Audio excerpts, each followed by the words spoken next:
Folks, we have an update on Jonatham Kuminga. A new team is reportedly a suitor for his services in a sign and trade. As we know, standstill, nothing is happening. So who's the new team? We're going to break it down for you. In addition, it's been about a week since we've gone over what has happened in free agency, trades, buyouts. So let's reset the market. If the Warriors don't get Kaminga, who is still out there? If the Warriors do get Kaminga, who is still out there? How would they make it work?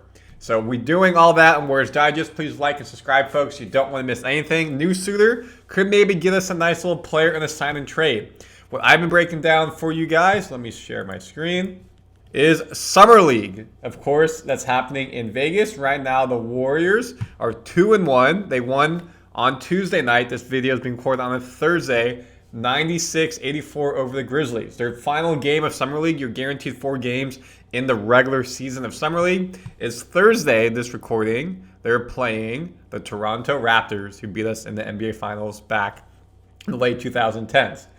Only 2 teams make the championship. I'm giving you just a high level. We'll get into free agency in a second. OKC, Young Guns, they just won the championship 4-0. Unbelievable. Kings 4-0. Timberwolves 4-0. They're done with the regular season. Warriors 2-1. The best they can do is go 3-1. Of course, the Raptors, Spurs, these teams can go 4-0. And then at that point, it comes down to point differential. So, where's the standings? This means the Warriors will not be playing in the Summer League Championship. They will have a 5th game on Saturday or Sunday as a consolation game. So they'll have a 5th game. If you care about Summer League, Finals, 9 p.m. Central, ESPN on Sunday. All right, there's your Summer League wrap up. Now let's get to the news, folks. So the biggest news is, let me make sure I have it. The Clippers have signed Bradley Beal. This came after he was bought out by the Phoenix Suns. And we talked about this happening on the previous video, that Bradley Beal is owed about $100 million, just a round number. He got bought out. He gave up $14 million to get bought out and signed a 2-year, $11 million deal with the Clippers. Second year is a player option, so basically $5.5 million per year. His stretch provision, on the deal allows what they did with Dame Lillard up in Milwaukee. It's stretched over years, so you can assign players now, so it's less of a salary cap hit. Now that Beal is a Clipper, potentially Chris Paul, point guard. Russell Westbrook, point guard. Ben Simmons, point guard. Malcolm Brogdon, guard. Can all potentially do their moves moving forward.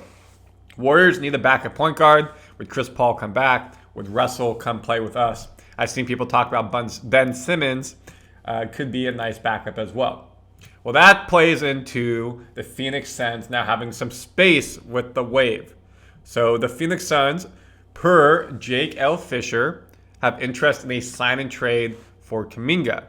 Sources say Phoenix, meanwhile, is the latest team to express interest in a Kaminga sign and trade exploratory, challenging it as it would be for the Suns to make such a deal happen, fresh off completing a buyout of Bradley Beal this week, enabling the Suns to waive and stretch the hefty contract possessed by the 3-time NBA All-Star guard. They have contacted both Kaminga's representation and the Warriors to make their fondness for the bouncy swingman known.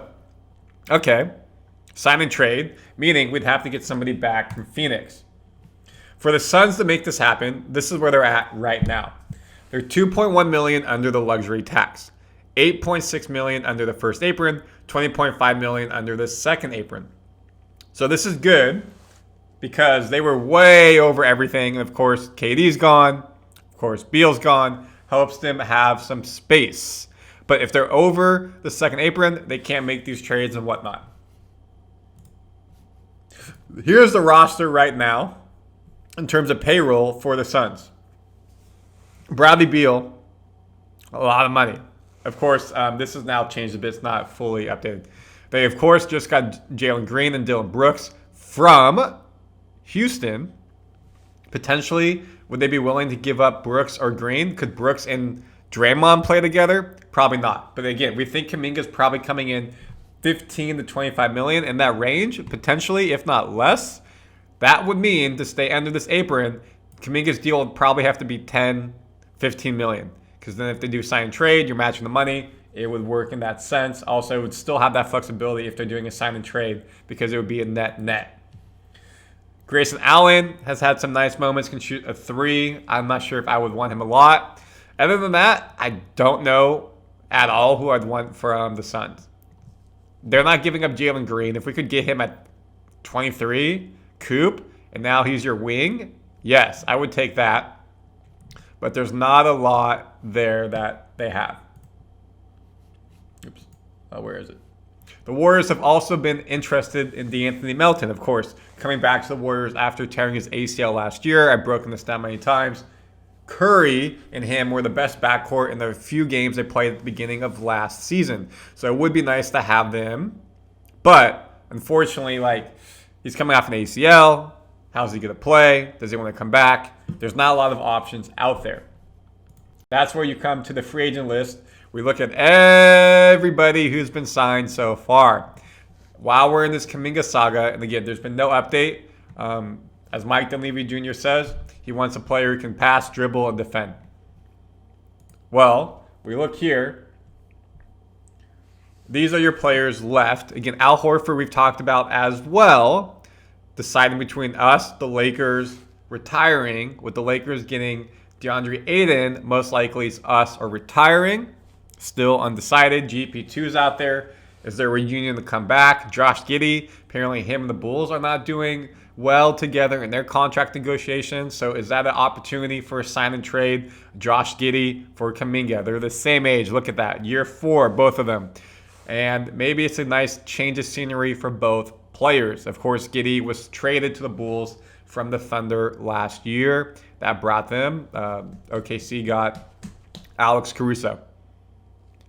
Russell as a backup point guard. We need someone to back up Steph. BP playing too many different roles, and you need a dedicated backup point guard. Patty Mills, backup point guard, 37. Seth Curry's out there. We've talked about that. So not a lot of significant players. Cameron Payne, backup point guard potentially out there. Damian Lee, Curry's brother-in-law. Could he come back? But the quality of players is down significantly.